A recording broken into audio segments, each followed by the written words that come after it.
Eh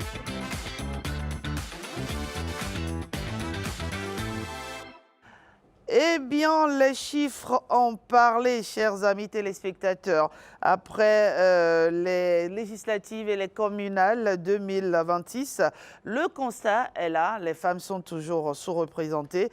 Au Parlement de 28, nous sommes passés à 29 au communal. Sur près de 1815 dossiers, seulement 60 femmes sont élues, n'eût été les quotas. Le Parlement en 10e législature enregistrerait seulement 4 femmes.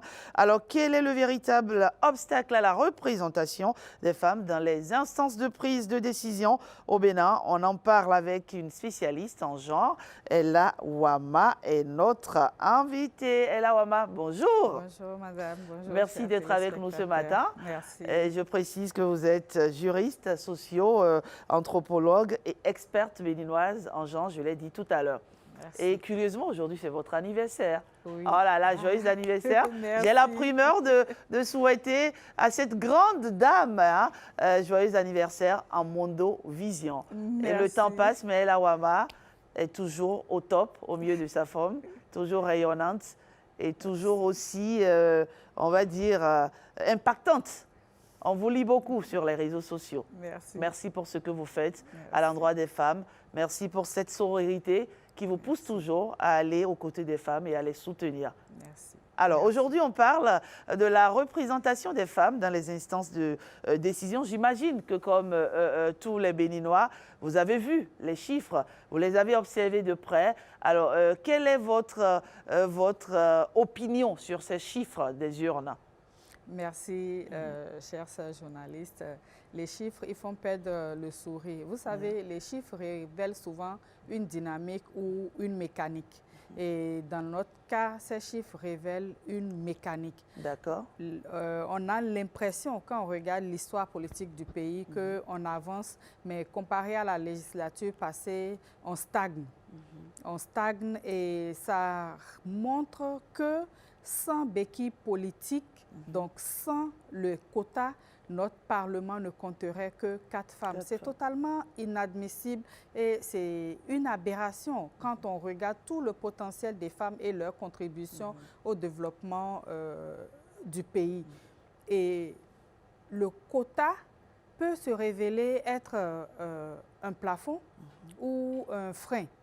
Le quota dans une dynamique politique est fait pour corriger des inégalités, pour créer une masse critique, pour créer un cycle vertueux. C'est ce à quoi on devrait s'attendre.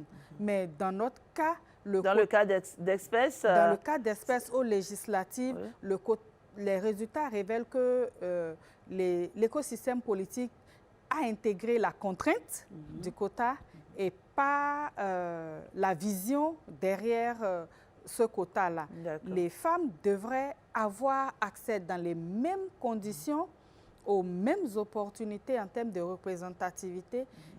Et lorsque nous passons au communal, cela confirme réellement que l'écosystème politique n'intègre pas encore du tout l'égalité. Nous n'avons pas encore de quotas à ce niveau et voilà les résultats. Il faut lire les listes longuement avant de venir trouver une femme, un nom de femmes.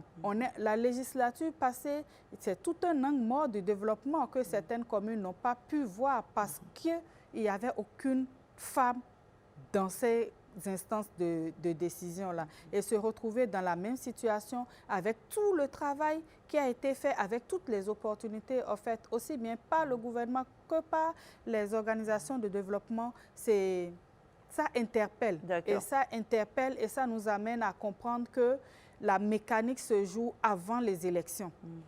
Très bien. Le positionnement des femmes, leur accès au financement, leur capacité à résister aux injonctions de respectabilité ou de capacité, leur capacité à résister à la pression familiale, à la pression communautaire. Le niveau d'éducation des femmes aujourd'hui n'est plus le problème parce qu'on a beaucoup plus de jeunes femmes capables. Mais il y a toujours ce verrou-là que l'écosystème n'a pas intégré l'égalité, mais juste la contrainte. Moi, j'ai échangé avec un acteur politique, un responsable, on va dire, de parti politique, qui m'a confié que, en réalité, oui, c'est vrai. Les femmes, elles existent, il y a du potentiel, mais elles ne s'engagent pas suffisamment. Le militantisme n'est pas encore à son niveau maximal. Qu'est-ce que vous en pensez? Cette rhétorique ne marche plus. On l'a entendu, on a pris des dispositions, on a beaucoup d'écoles de leadership politique des femmes aujourd'hui. Plusieurs, on en a plusieurs. On a formé suffisamment de femmes. On a rendu des femmes actives. Vous voyez, lorsqu'on les positionne, on les positionne de sorte à ce que le travail, leur militantisme puisse pousser les hommes comme la pression qui pousse le bouchon. C'est dans le positionnement. Ça, ce n'est plus une rhétorique acceptable.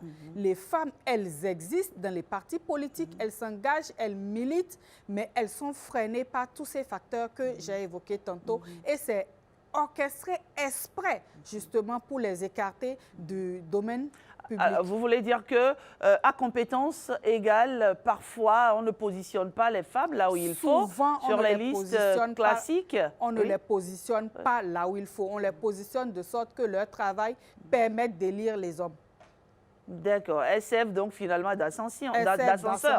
Oui. Elles servent à faire tout le bas travail, elles vont faire la mobilisation, elles vont tout faire et on va leur dire de toute façon, vous avez déjà votre quota qui est garanti. Et c'est pour ça qu'on a des résultats minables au niveau des communales. C'est très écœurant. Et alors, ça interpelle. Finalement, quand vous parlez de résultats minables, on peut parler de recul et non de stagnation. On a une stagnation au niveau des législatives, mais au niveau des communales, je ne sais même pas comment qualifier cela. 60 femmes sur 1815.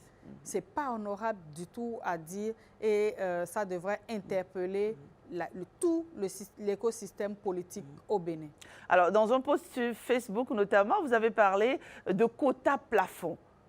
Expliquez-nous un peu. Merci. Comme je l'avais dit, le quota a été institué pour créer une dynamique, pour créer une masse critique, pour enclencher un cercle vertueux afin qu'on ait plus de femmes. Malheureusement, le langage qu'on a entendu le post-bonus. Les femmes ont déjà leur poste et donc, s'il n'y avait pas ce quota, comme vous l'avez dit, c'est seulement 4 femmes qui seraient élues. Les partis politiques n'ont pas du tout fait l'effort de positionner les femmes et donc, le quota s'est révélé comme un plafond que les femmes ne dépasseraient plus. C'est dommage et ce n'est pas du tout l'intention du quota qui devrait plutôt créer une dynamique pour accroître chaque année le nombre de femmes au niveau de notre Parlement. Et on a remarqué d'ailleurs que le Bloc républicain qui a positionné 4 femmes tête de liste a pu s'en sortir. Les 4 femmes ont été élues. Évidemment, cela confirme, comme je vous l'ai dit, la capacité politique des femmes. On n'a plus rien à démontrer. C'est une question de volonté et d'intégrer on ne dispute pas les places avec les hommes, on réclame juste la nôtre, celle qui apporte la vision de plus de la moitié de la population et les perspectives de toute cette partie de la population. Mais parlons aussi de ces facteurs, on va dire, sociaux, culturels qui continuent en tout cas de freiner l'élan des femmes. J'ai rencontré pas mal de députés nouvellement élus qui m'ont confié que ce n'était pas simple, ce n'est pas du tout facile pour elles parce qu'il y a le regard de la société, il y a tellement de choses en réalité qui empêchent les femmes à s'épanouir. Bien évidemment, l'économie politique du genre, c'est tous ces facteurs-là qui entravent la participation des femmes aux instances de prise de décision. Vous l'avez dit, pouvoir résister à la pression familiale, à la pression communautaire, les normes de genre, les normes de l'invisibilisation des femmes veulent toujours que les femmes ne soient pas présentes dans les espaces publics, donc pas dans les espaces de pouvoir. Et donc, il y a cette pression-là, il y a l'atteinte à leur moralité, l'atteinte même à leur vie privée. Le débat ne se passe pas en termes de leur capacité ou de leur proposition politique, mais on va jouer sur leur moralité, on va jouer sur la respectabilité, on va jouer sur le pouvoir conjugué au masculin. Et dans le pays des Amazones, c'est inconcevable qu'on soit encore à ce niveau. Donc, il y a tout un travail à faire pour déconstruire ces normes-là, pour faire éradiquer de la pensée ces stéréotypes qui freinent l'émergence des femmes. Le pouvoir, c'est aussi l'espace des femmes. D'accord. Et vous dites qu'il faut renverser la focale. Absolument. Il faut renverser la focale si on ne veut pas continuer à avoir cette situation. Et c'est parti pour 7 longues années de développement sans vraiment la représentation et la participation des femmes. Il faudra non seulement avoir aussi un quota au niveau des législatives, mais au-delà, il faut que le positionnement sur les listes devienne mixte, que les femmes aient accès aussi aux financement pour leur campagne et leurs activités politiques. Et il faut que la communauté, qu'on éduque suffisamment la communauté à accepter la participation des femmes dans l'écosystème politique.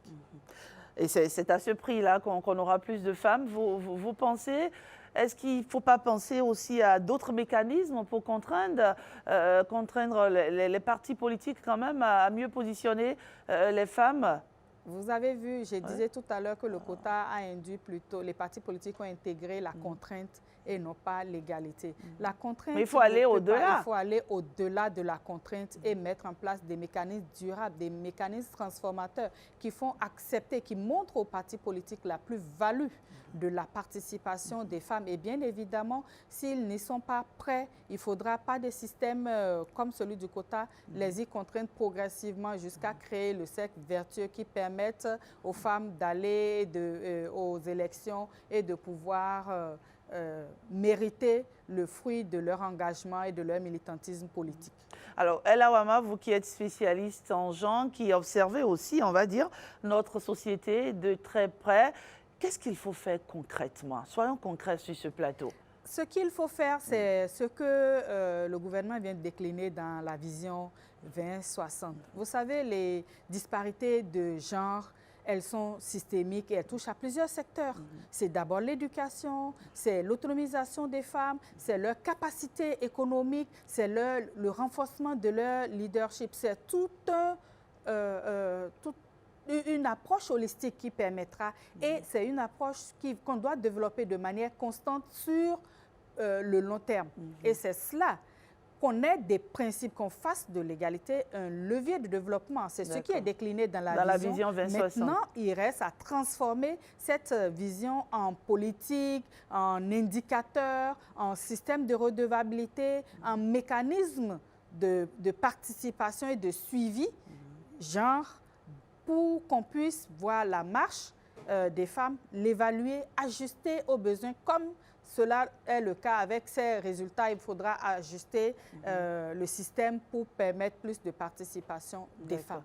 La vision 2060 à la FIA a de belles perspectives pour les femmes à l'horizon 2060, n'est-ce pas? Bien sûr que cette vision établit déjà l'égalité comme levier de développement. Très bien. Et sans égalité, il n'y a pas de développement durable. À nous de nous approprier cette vision et de veiller à ce qu'elle soit transformée en actes concrets à travers des politiques mesurables et à travers un mécanisme de redevabilité. Chaque maillon de la société doit jouer sa partition pour que cette vision ne reste pas un beau principe, un principe qui n'est pas transformé dans le quotidien des femmes ne sert à rien. Or, le développement durable passe forcément par l'égalité des genres. Quand on parle d'égalité, les hommes ont peur. Non, plus de droits pour les femmes, ce n'est pas moins de droits pour les hommes, ce n'est pas une pizza. Donc, tant que le système reste inégalitaire, le développement est plombé. Et plus de droits pour les femmes, ce n'est pas contre les droits des hommes, c'est avec les hommes ensemble, les hommes, comme soutien. Je pense que c'est un message qu'il faut souvent véhiculer. Bien sûr. Parce qu'on a le sentiment que quand on parle d'égalité, voilà, c'est un partage, les hommes d'un côté, les femmes d'un côté, non? Pas du tout. Ce n'est pas un clivage ou une rivalité entre hommes et femmes. C'est une complémentarité Très bien. que chaque genre prenne sa place dans la société, mais pas que d'autres continuent de parler pour nous, de penser à notre place et d'agir pour notre compte. Le vrai problème, ce n'est pas le nombre de femmes que nous aurons dans les instances, mais c'est la capacité de notre système politique à générer vraiment, comme je dis, des femmes sans béquille politique. D'accord, très bien. Et j'imagine que hier, vous avez suivi, comme tous les Béninois, comme le monde entier aussi, le lancement officiel de la vision 2060 que vous avez évoqué il y a un moment. On a le sentiment que le Bénin, finalement, franchement, a pris des ailes. Tout à fait. Je crois que le Bénin s'est engagé dans une option. C'est tellement salutaire parce que lorsque vous n'avez pas une vision, vos actes ne peuvent être que éparses, sporadiques et ne peuvent pas induire un changement profond. Il faut avoir réellement une vision. C'est ça qui a été fait d'abord partie du diagnostic de la situation actuelle au Bénin pour se projeter. Et les actes d'aujourd'hui détermine le futur du Bénin. Exactement. Ce que nous posons comme acte, tout ce que nous faisons aujourd'hui, nous le sommes redevables pour les générations à venir. Qu'est-ce que nous leur proposons? Et je pense que c'est la première fois réellement qu'on s'assied et qu'on détermine une vision à long terme et que nous espérons que tous les actes et toutes les politiques de développement qui vont suivre s'inscriront dans cette marche et dans cette vision-là. Et à nous, surtout les femmes, je demande qu'on s'approprie, que cette vision elle soit déclinée, traduite dans toutes les langues pour que ensemble on puisse avancer vers le développement du Bénin. Et pas sans les femmes, c'est bien évidemment avec les femmes. Et quel est votre rêve pour les femmes du Bénin? Qu'elles soient présentes majoritairement dans les instances clés de décision du pays. Merci, Ella Ouama. C'est un rêve, en tout cas, louable, et c'est ce que nous souhaitons tous. D'ailleurs, nos voix comptent, elles ont besoin d'être entendues, et c'est là où il faut être... je veux dire qu'il faut que les femmes soient à des niveaux donnés pour que le combat puisse mieux avancer. Parce qu'il faut être là où les décisions se prennent. Et donc, forcément, quand on est là, les autres ne peuvent pas faire sans vous. Les autres ne peuvent pas prendre des décisions qui ne vous intègrent pas. Alors, merci Ella Ouama. Votre mot de la fin? Tout ce qui est fait pour les femmes, sans les femmes, n'est pas forcément bon pour les femmes. Et ce n'est pas parce que nos pratiques elles sont anciennes qu'elles sont forcément bonnes. Comprenons que l'égalité est le socle du développement durable. Et engageons-nous à soutenir les femmes. Merci Ella Ouama. On va couper le gâteau. On va couper le gâteau plus tard, n'est-ce pas? Tout à fait. Et j'aime pas souvent le faire, mais vous me permettrez de vous demander, d'après Célestin Mara, parce que j'estime que toute seule déjà vous brillez. Il n'y a pas besoin de vous, voilà, d'associer, de parler de votre mari, un homme, un grand journaliste de ce pays, journaliste, célèbre journaliste de la SRTB, aujourd'hui à la retraite, Célestin Mara, que je salue avec beaucoup de respect ce matin. Comment va-t-il? Il va comme un charme. Comme un charme, oui. Comme vous d'ailleurs. Merci Ella Ouama, excellente journée. Une fois encore, joyeux anniversaire à vous. À présent, on va ouvrir la parenthèse réussite avec Ghislaine Adimi. Mais je propose là tout de suite qu'on aille à la pause. On respire un coup, on se retrouve juste après pour parler du pagne teinté.